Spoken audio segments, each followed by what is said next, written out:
ఉమ్మడి గోపన్న ఆత్మశాంతికి, ఉమ్మడి గోపన్న ఆత్మశాంతికి. ఉమ్మడి గోపన్న జోహార్, జోహార్ జోహార్, ఉమ్మడి గోపన్న జోహార్, జోహార్ జోహార్, ఉమ్మడి గోపన్న జోహార్, జోహార్ జోహార్. మన ముదిరాజు బిడ్డ అయినటువంటి ఉమ్మడి గోపన్నని అతి దారుణంగా హత్య చేసిండ్రు. మరి అంత అవసరం ఏమొచ్చింది, అంత కాని పని ఏం చేసిండు అనేది ఒక ప్రశ్న.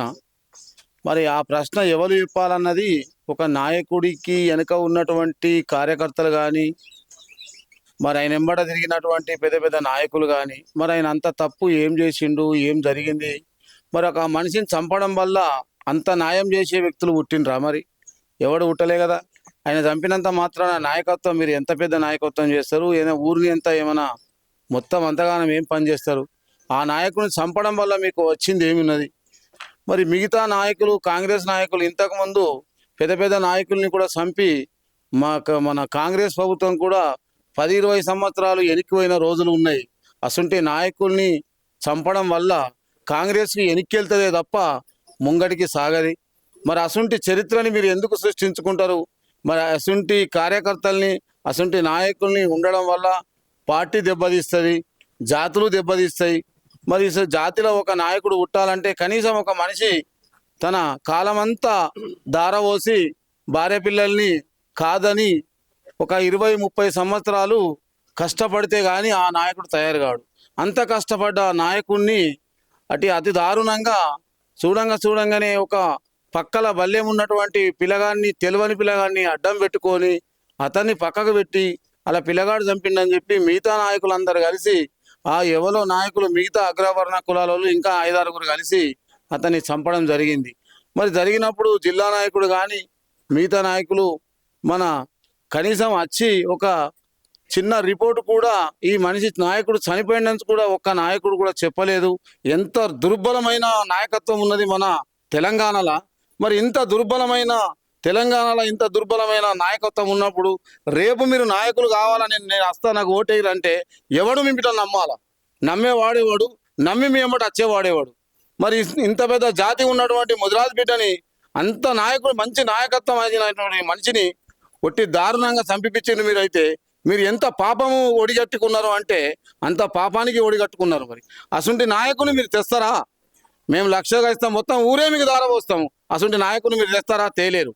ఏ నాయకుని వాళ్ళు తేలేరు. కానీ నాయకుడు తయారు కావాలంటే ఆ నాయకుడు 30 సంవత్సరాలు 50 సంవత్సరాలు కష్టపడితే కానీ ఆ నాయకుడు తయారు కాలేడు. అసంటి వ్యక్తిని మీరు చంపారు.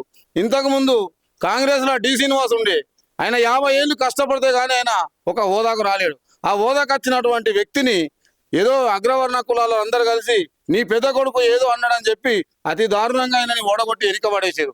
ఆనాడు తెలంగాణ ముఖ్యమంత్రి చనిపోయినాడు, ఆయన ఉంటే ఆయన ముఖ్యమంత్రి అయ్యేవాడు. అంటే కాంగ్రెస్ ప్రభుత్వం ఎట్లా ఉందంటే ఒక నాయకత్వంని లోపించి ఆయన ఖరాబ్ చేస్తే మేము ముంగట ఎదుగుతామను. మరి ఒకరిని లోపించి మీరు ఎదిగింది ఏమున్నది? ఇప్పటిదాకా ఎదగలేరు. అసుంటి రేవంత్ రెడ్డి కూడా ఇలా మంచి హోదాకు వచ్చి ఒక నాయకత్వం ఉండడం వల్లనే ఇలా కాంగ్రెస్ ముంగడికి వచ్చింది. ఇసుంటి నాయకులు చంపినాక రేపు ఎవడ నమ్మి మీ పార్టీలకు ఎవడొస్తాడు? ఎప్పుడు చూసినా ఇదేనా? కాంగ్రెస్లో ఉన్న నాయకత్వం ఓడైతే కార్యకర్త వచ్చి కష్టపడతామంటాడు, ఆ నాయకుడు ఎదిగే టైంలో చంపేస్తారు.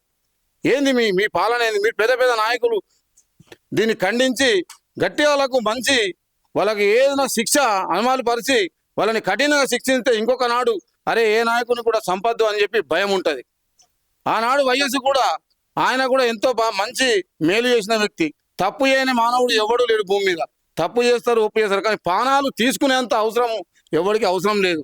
ఈ తప్పైందని చెప్పేసి కావాలని రాజకీయంగా ఎన్నుపోటు ఒడిచి దొంగ దెబ్బ తీసుకుంటా వాళ్ళు ఎన్నుకున్నోళ్ళు అన్నారని చెప్పి, ఇంటోడి అన్నాడని చెప్పి దీన్ని పుకారు చేసి మీ రాజకీయం కోసము ఎవరో చిన్న పిల్లగాడు తెల్లనోడి మీద మీరు రాజకీయం చేసి తెల్లనోడి మీద అనుడు ఎంత దుర్బలమైన జీవితం మీది.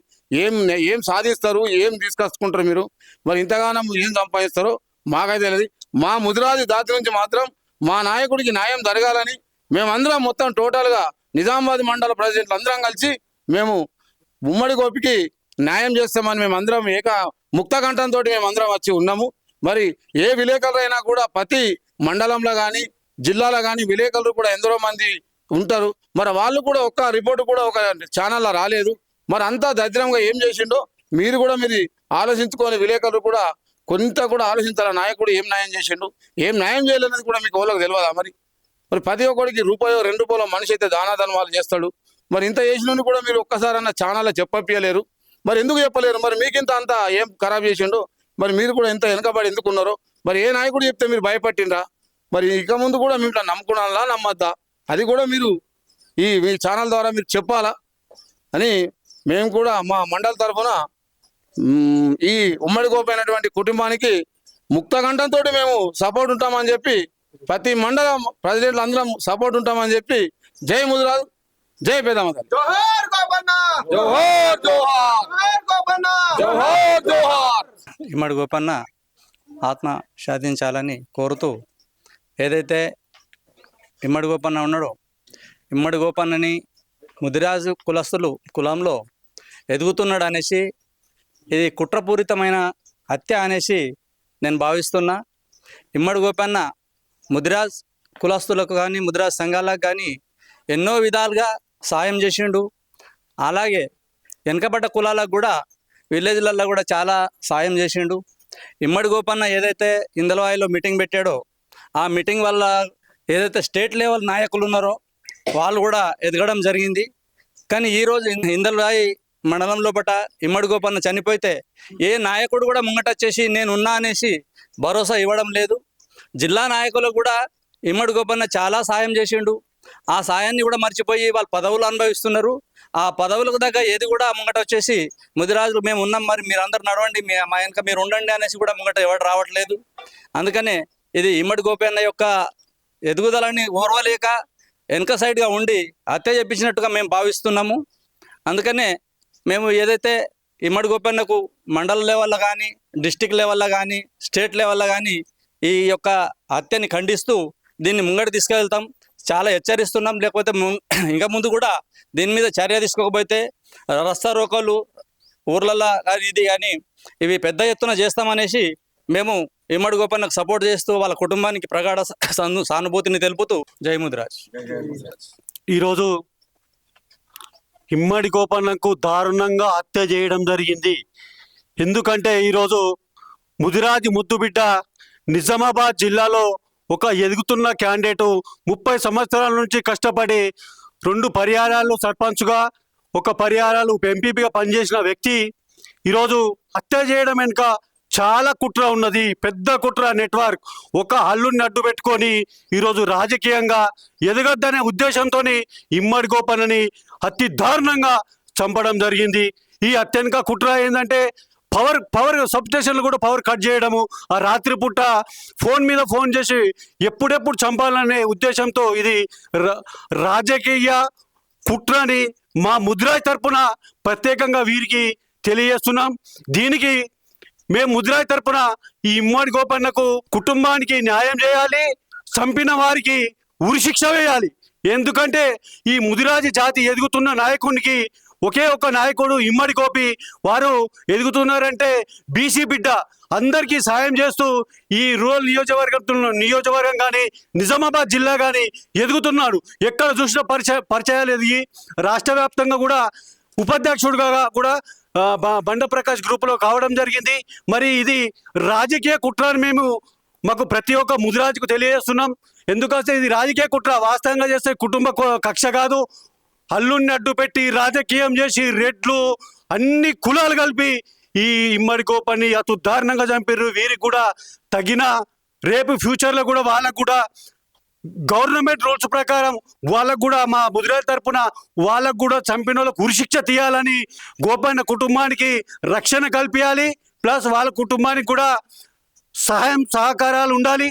మరియు మేము ఒక్కటే హెచ్చరిస్తున్నాం, మా నాయకుడు చనిపోయిన తర్వాత ఒక ప్రెస్ మీట్లో రాలేదు, ఒక వార్తల్లో రాలే, ఒక న్యూస్ కూడా కవర్ చేయలేదు. ప్రతి ఒక్కడికి హెల్ప్ చేసిన నేచర్ ఉన్న ఇమ్మడి గోపన్నని దారుణంగా చంపారు. కాబట్టి ఫ్యూచర్లో కూడా మా జాతి కోసం ఓట్లు వేయడానికి రమ్మన్నప్పుడు మేము ఇమ్మడి గోపన్న ఫోటో పెట్టుకొని ఎవరైనా మేము ఖండిస్తున్నాం. ఇమ్మడి గోపన్నకి ఎవరు హెల్ప్ చేయకపోతే ఫ్యూచర్లో కూడా మాకు ఓట్లాడే అధికారం మీకు ఏ పార్టీకి కూడా లేదని హెచ్చరిస్తున్నాం. ఎందుకోసం అంటే చెట్టు లేని ఊరు లేదు, ముదిరాజు జాతి లేని ఊరు లేదు. కాబట్టి ప్రతి ఒక్కరు మాతో మీకు పని పడుతుంది. కాబట్టి మా ముదిరాజు ఇమ్మడి గోపన్నకు కుటుంబానికి న్యాయం చేయాలని కోరుకుంటూ ఈ యొక్క వాళ్ళ కుటుంబాన్ని కూడా ఆదుకోవాలని తెలియజేస్తూ ముగిస్తున్నాను. జై ముదిరాజ్, జై జై ముదిరాజ్. జిల్లా అధ్యక్షుడు ముదిరాజుల కోసం బాగా పనిచేసిండు, రాజకీయంగా ఎదుగుతున్నాడు. ఒక బీసీ బిడ్డ రాజకీయంగా ఎదుగుతున్నాడు. అది ఓర్చుకోలేక ఒక రెడ్లు, ఇది మన కులాల తగదా కాదు, ఒక రెడ్లు ఉసగొల్పి చంపేయడం జరిగింది. ఇప్పటిదాకా తీన్మార్ మల్లన్న గారు ఎక్కడున్నారు, ముదిరాజులు ఎక్కడున్నారు అన్నారు. ఇప్పటి వరకు Q news reporter Teenmaar Mallanna channel కూడా రాలేదు. ఈ రోజు ముదిరాజు, నేను బీసీ బిడ్డగా ఒక ఎమ్మెల్సీ, తీన్మార్ మల్లన్న ఒక ఎమ్మెల్సీగా పనిచేస్తున్నావు. ముదిరాజు నేను బీసీ బిడ్డ ఎదుగుతున్నా, రేపన్నా నేను బీసీగా సీఎం అయితే అంటున్నావు. ఇప్పటి వరకు ఇక్కడ ఒక ఎర్రం సత్యం లాంటి నాయకుడిని మేము కోల్పోయినాం. ఆ రోజు ఎర్ర సత్యం అన్నకు మేము చూడకూడలేదు.